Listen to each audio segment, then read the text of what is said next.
오늘은 누가복음 2장 말씀을 가지고 네르비리 오페라라는 제목으로 말씀을 전하겠습니다. 이번 주에 제가 가족들과 함께 토론토에서 라이온 킹이라고 하는 뮤지컬을 한 편 보고 왔습니다. 되게 멋있는 뮤지컬이고요. 아마 여러분들은 애니메이션으로 먼저 보셨을 것이고 최근에는 실사화된 애니메이션으로도 보셨을 것입니다.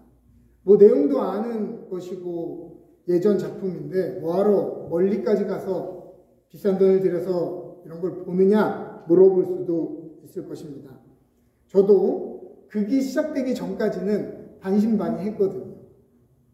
그런데 연극이 시작되자마자 제 생각과 경험이 얼마나 짧은지를 깨달았습니다. 상상력을 최대로 끌어올린 무대장치, 동물의 디테일한 움직임을 재현한 멋진 의상, 관객과 호흡하며 연기하는 배우들, 또 멋진 노래와 음악을 듣고 있으니 우와 감탄사가 절로 나오고 우와 끝내준다 라고 하는 감탄사가 속에서부터 절로 나왔습니다. 다 아는 내용이었지만 그 어느 장면도 전혀 처음 보는 것 같은 아주 신선한 것이었습니다. 분명 라이온 킹의 주인공은 그 아들 사자 심바지만 풀뿌리, 나무, 초원에 무리지어 뛰어다니는 사슴 역할까지 그 어느 것도 중요하지 않은 배역이나 배경처럼 느껴지는 배역이라고 느껴지지 않았습니다. 그 모든 것이 제때에 제 역할을 감당했기에 아름다운 영상미와 스토리가 완성될 수 있었던 것이죠. 연극이 끝나고 피날레 인사를 할 때 모든 관객들이 일어나서 감격의 박수를 쳤는데요.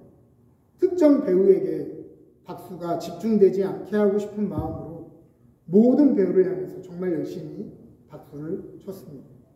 이야기를 풀어가는 데 있어서 주인공과 몇 사람이 이야기를 풀어간 것이 아니라 각자의 역할이 저마다 완벽했기에 모두가 같은 세기의 박수를 받기에 합당했던 것이죠. 그런데 생각해보니 이전부터 라이온 킹의 이야기를 알아도 이 연극이 얼마나 대단한지 실감하지 못했듯 우리에게 익숙하고 잘 알려진 예수님의 탄생의 이야기야말로 우리가 이 내용을 안다라고 얘기하고 상상력이 빠진 채로 이 내용을 바라보면 얼마든지 이 내용이 과소평가되고 그저 다 알고 있는 지루한 얘기처럼 전락할 수 있다는 생각을 해보게 됐습니다. 사실은 세상의 어떠한 이야기들보다도 웅장하고 신비한 이야기인데 말이죠. 우리가 보통 우주를 배경으로 한 대서사를 다루고 있는 또 판타지를 다루고 있는 이런 영화의 장르, 예를 들어 스타워즈, 듄 이런 시리즈를 스페이스 오페라라는 이름으로 부릅니다. 그렇다면 예수님의 탄생은 그보다 더 우주적인 타임라인과 배경을 다룬 더 광활한 작품이라고 할 수 있겠죠. 스페이스 오페라보다 더 위에 있는 더 큰 단위의 단어가 뭔지 생각이 잘 안 나서 일단은 네티비티 오페라라고 부르겠습니다. 천지를 창조하고 우주를 운행하셨던 로고스, 우주의 주관자 하나님의 아들이 죄악된 인간을 구원하기 위해 엄마의 도움이 없이는 하루도 살 수 없는 인간 아기로 태어났다. 이것이야말로 이러한 스케일이야말로 방대하고 드라마틱한 내용이라고 할 수 있을 것입니다. 하나님이 연약한 아기의 모습으로 오셨다. 이것처럼 스펙타클한 일이 어디 있겠습니까? 이스라엘 역사 속에 긴 흑암기였던 중간기를 지나 예수님의 오시는 길을 준비했던 세례 요한의 이야기를 뮤지컬의 한 챕터로 상상해 본다면 그의 인생은 그 뒤에 오시는 예수님의 이야기를 전개하기 위해서 정말 중요한 챕터가 되었을 것입니다. 남자를 알지 못한 채 임신에 대한 고지를 받았던 한 소녀의 잉태 이야기가 뮤지컬의 한 챕터라고 우리가 상상해 보았을 때 이후에 그녀가 겪게 될 수많은 일들이 상상이 되겠죠. 이후에 혼외 자식이라는 오해를 받을 것이고 사람들의 수군거림을 평생 동안 들어야 했을 것입니다.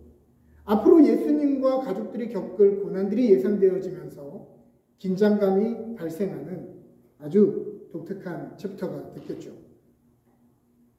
자기 제국을 위한 징병과 수탈을 원활하게 하기 위해서 가이사 아구스토라고 하는 사람이 호적을 명했습니다.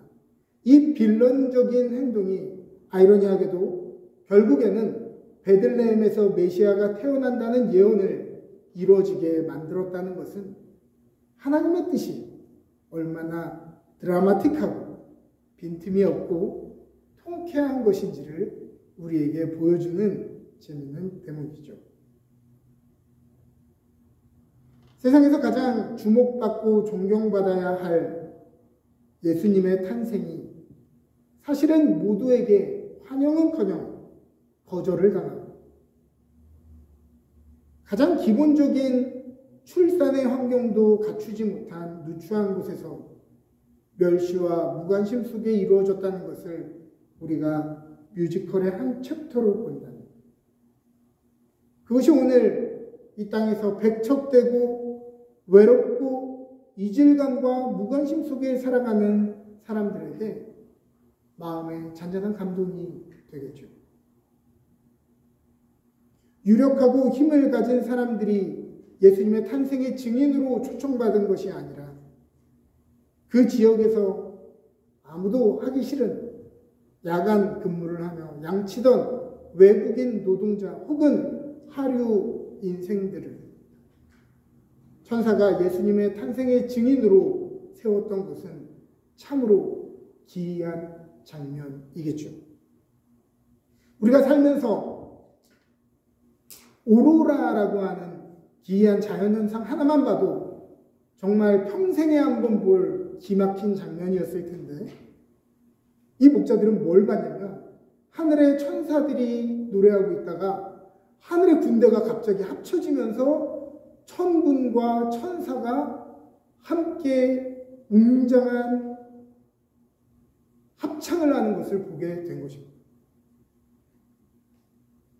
그것도 S석 직관한 거죠. 이 장면은 얼마나 신비하고 얼마나 두렵고 얼마나 끝내주는 장면이었겠습니까? 상상하면서 여러분 그 장면을 기억해 보시기를 바랍니다.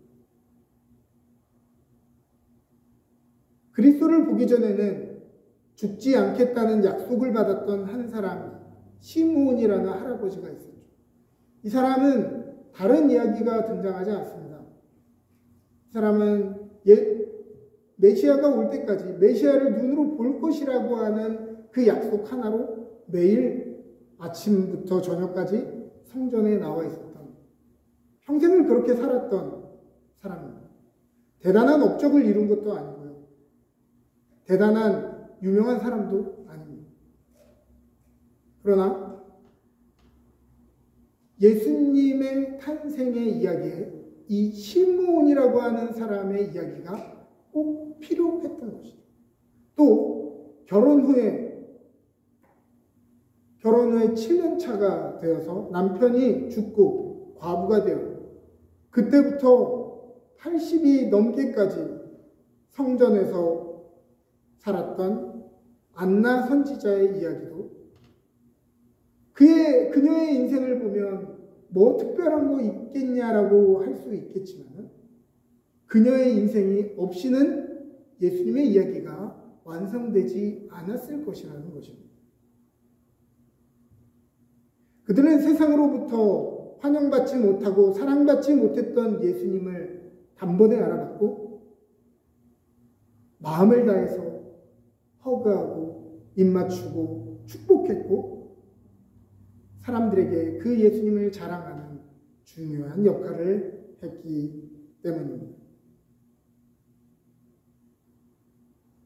전체에 이것을 하나의 큰 오페라라고 보았을 때, 하나의 큰 뮤지컬이라고 보았을 때 이것은 참으로 작은 한 챕터에 불과하지만 그들에게는 온 인생과 평생이 걸린 일이었습니다.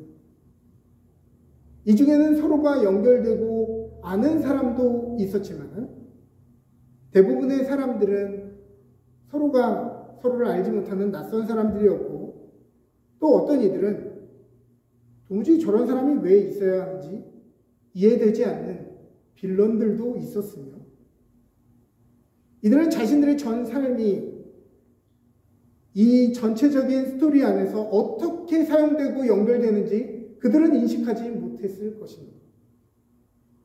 그러나 그들은 결국 모두 하나의 큰 이야기를 만들어가기 위한 훌륭한 챕터였던 것이죠. 바로 예수님의 탄생이라고 하는 이 신비하고 복된 이야기에 기승전결을 만들기 위한 장치로서 말입니다.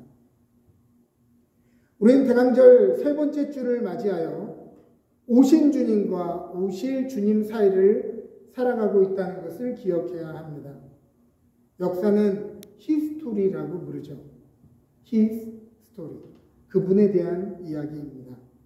역사는 예수님의 오심을 기준으로 Before Christ, BC, AD, 아누 도미네, 주후라고 하는 말로 나뉘어지며 예수님이 이 땅에 다시 오시는 그때 이 땅에서의 역사는, 이 땅에서의 타임라인은 끝이 나게 될 것입니다.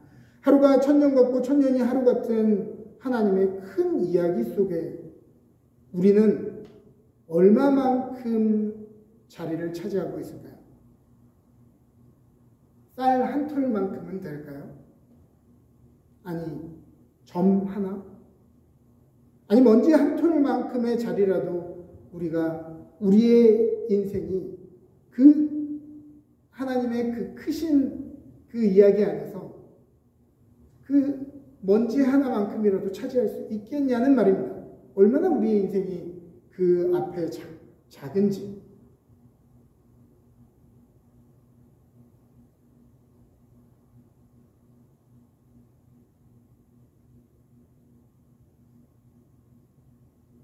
백년도 살지 못하는 우리의 인생은 그 수천 년의 이야기 중 가장 짧은 순간 중에 하나일 것입니다.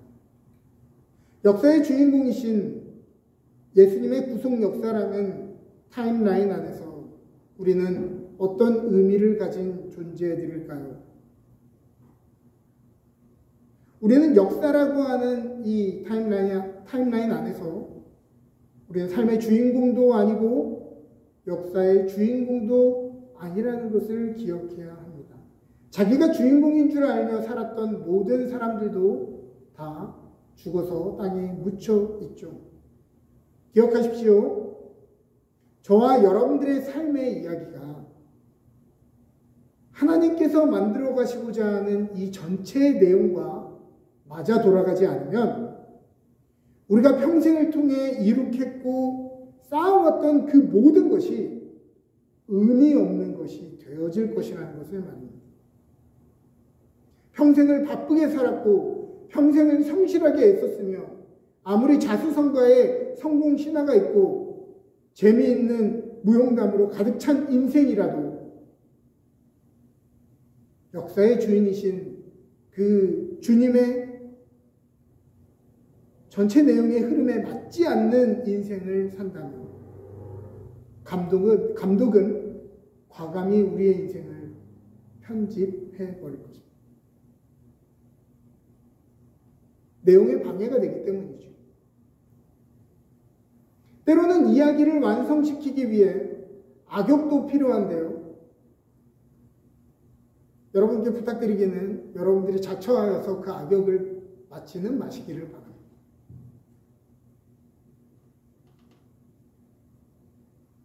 다시 오실 주님을 기대하는 사람은 자신에게 맡겨진 인생의 챕터 안에서 주인공이신 예수님의 이야기를 빛내는 것에 집중해야 할 것입니다. 세례 요한의 고백처럼 그는 흥하고 나는 쇠하여야 하리라. 이렇게 고백하는 사람은 삶의 고난이 가득하겠죠. 역경이 가득하겠죠. 그러나 예수님이 오시는 전체 이야기를 풀어가는 데 있어서는 없어서는 안 되는 중요한 이야기로 쓰임받게 될 것입니다. 이후 주님이 다시 오셔서 수고했던 모든 사람들의 크레딧이 올라갈 때 예수님이 혹은 대표하는 천사가 그 역사에 기여했던 사람들의 이름을 읊을 때 그날에 기여한 사람들의 자리에 저와 여러분들이 있어야 하지 않겠습니까? 거기에는 역사의 주인공이신 예수님, 온 우주의 왕신 하나님이 모든 민족과 방언들 가운데서 찬양과 경배와 존귀를 받으실 것이지만 그 이야기를 함께 써간 사람들, 작은 들풀처럼 소박한 삶을 살았거나 혹은 뒤에서 춤을 추는 사람 중에 하나이더라도 부족함이 없는 박수를 받을 것입니다. 그것은 모두가 하나의 이야기를 완성하기 위해 자신의 삶을 그곳에 맞춰간 사람들이기 때문입니다. 오실 길을 준비했던, 기다렸던 사람들을 통해 2000년 전 예수님은 이 땅에 오셨습니다. 이제 다시 오실 주님 또한 오실 길을 준비하고 기다리는 수많은 사람들을 통해서 그 오시는 길이 준비되어질 것입니다. 오늘 각자의 수고하는 삶은 지금 다 이해되지는 않아도 우리가 마지막 날 주님 앞에 서게 될 때 이 방대한 전체의 이야기 속에 흐름이 하나로 연결되며 이해되어질 것입니다. 왜 우리가 그때 고난받아야 했는지, 왜 우리가 그때 외로웠어야 했는지, 왜 우리가 그때 의를 위하여 핍박받아야 했는지 지금은 이해되지 않지만 그때는 다 이해되어질 것입니다. 이 끝내주는 유니버설 오페라의 엔딩 크레딧에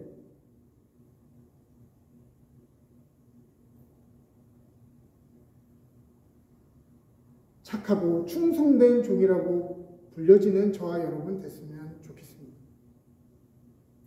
순전한 아들을 주님께 부어 가는 곳마다 자랑되어졌던 여인처럼 여자가 난 사람 중에 이보다 큰 사람이 없다고 칭찬받았던 세례 요한처럼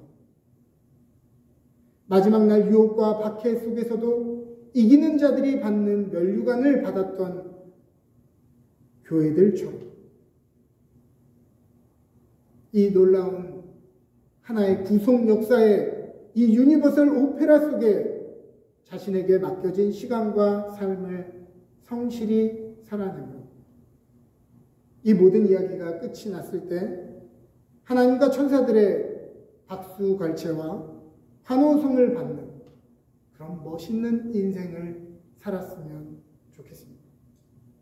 오늘 나를 위해 멋있는 삶을 살게 되면 그때 우리는 박수받지 못할 것입니다. 그러나 주님의 나라를 위해 하나님의 시간표를 위해 우리가 우리의 삶을 드리며 기여하는 삶을 산다면 그것이 어떤 자리든 주님은 우리를 부족함이 없는 박수와 영광을 받게 하실 것이라는 것입니다.